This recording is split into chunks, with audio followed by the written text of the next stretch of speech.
बच्चों, आज हम आपको बताएंगे मानव में लिंग निर्धारण के बारे में। यानी मानव में जो होता है वो लिंग निर्धारण क्या होता है।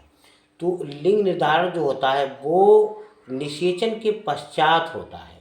कि निषेचन नहीं होगा, लिंग का मतलब ये होता है कि मतलब पुत्र या पुत्री बनना। तो जब निषेचन होगा उसी के बाद पुत्री या पुत्री बनेंगे। तो निषेचन से पहले नहीं होता है। लिंग निर्धारण जो होता है वो निषेचन के बाद यानी उसके पश्चात होता है।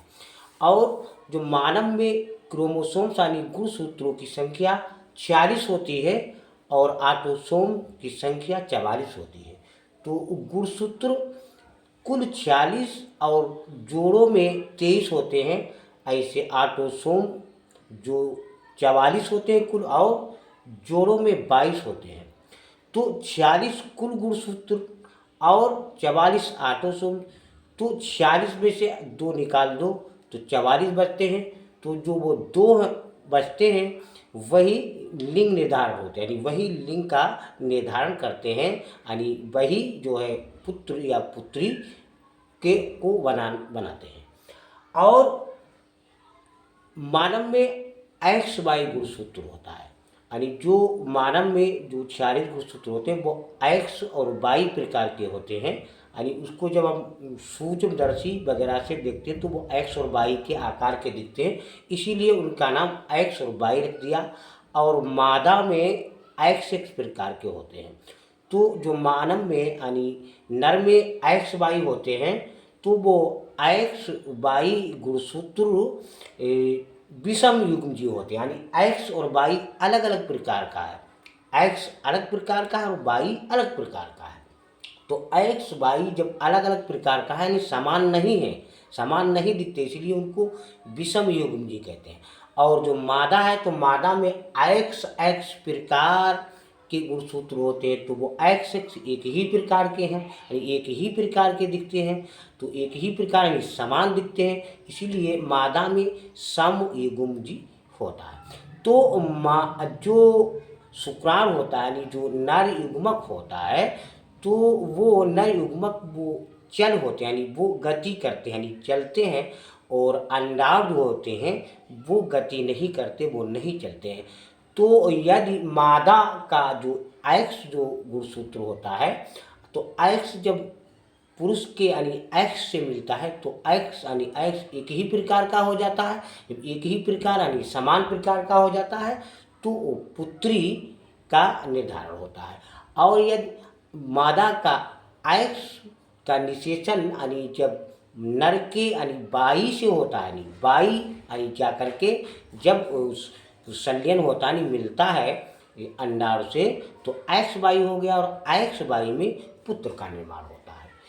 अब आप समझिए तो लिंग का निर्धारण जो है वो मैन तरीके से मानव करता है, नर करता है। मानव जो होता है यानी पिता जो होता है वही लिंग का निर्धारण करता है, माता नहीं करती है। अब देखिए शिशु में यानी जो बच्चा होता है, मैंने आपको बताया शिशु में लिंग निर्धारण निषेचन के समय होता है। निषेचन जब होता है तभी उसमें लिंग निर्धारण होता है। तो मनुष्य में कुल गुणसूत्रों की संख्या 46 होती है, मैंने आपको बताया, जिनमें 44 ऑटोसोम्स होते हैं तथा शेष 2 लिंग गुणसूत्र होते हैं जो लिंग का निर्धारण करते हैं। और पुरुषों में लिंग क्रोमोसोम्स यानी एक्स वाई तथा स्त्री में एक्स एक्स प्रकार के होते हैं। एक स्त्री में सम युग्मकी यानी समान होते हैं और तथा पुरुष में विषम युग्मकी होते हैं, यानी एक्स और वाई वो विषम यानी समान नहीं दिखते हैं, तो वो विषम युग्मकी। अर्थात पुरुषों द्वारा 2 प्रकार के युग्मकों का निर्माण होता है। पुरुष में 2 प्रकार के युग्मक यानी जैसे एक्स और वाई का निर्माण होता है। अर्थ यह हुआ कि पुरुष के आधे शुक्राणु में यानी एक्स क्रोमोसोम्स होता है और आधे में वाई क्रोमोसोम होता है, पाया जाता है। और इसके फलस्वरूप शुक्राणु व अंड कोशिका के निषेचन से बना। हमने आपको बताया कि मादा का जो एक्स क्रोमोसोम और नर का वाई क्रोमोसोम यानी इनका जब संलयन होता है मिलते हैं तो एक्स क्रोमोसोम्स व आधे में वाई क्रोमोसोम पाया जाता है। इसके फलस्वरूप शुक्राणु व अंडकोशिका के निषेचन से बना युग्मनस, यानी जब नर युग्मक और मादा युग्मकों का आपस में संयन होता है उसी को युग्मनज बोलते हैं। युग्म मतलब जोड़ा, अब उन दोनों का जोड़ा बन गया। तो या तो XY प्रकार का होगा, क्योंकि अगर नर का X प्रकार का गुणसूत्र यानी अंडाणु से मिला संलयन हुआ तो XX प्रकार का होगा। यदि वाई मिला तो XY प्रकार का होगा।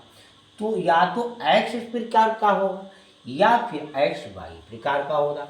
यदि अंडकोशिका का निषेचन X प्रकार के शुक्राणु से होता है तो X प्रकार का युग्मनस बनता है, यानी जोड़ा बनता है।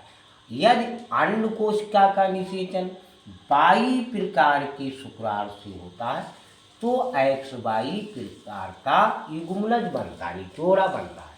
और XX प्रकार के लिंग गुणसूत्र वाले युग्मनज से, यानी XX प्रकार का बना युग्मनज बना तो उससे पुत्री का जन्म होता है। और यदि XY वाले युग्मनज से पुत्र का जन्म होता है। अतः यह कहना वैज्ञानिक रूप से ठीक है, यानी सही है कि लिंग का निर्धारण पिता द्वारा होता है, माता के द्वारा नहीं होता है। अब ये आरेख है जिसे XY पिता के गुणसूत्र है और XX प्रकार के माता के गुणसूत्र है। तो यदि पिता का यानी अंडाणु से Y मिला तो इधर तो X ही है तो XY हो गया, और पिता का X गुणसूत्र और अंडाणु के X से यानी मिला संलयन हुआ तो पुत्री का जन्म होता है। बच्चों लाइक और सब्सक्राइब करना ना भूलिए। हम कल फिर मिलेंगे।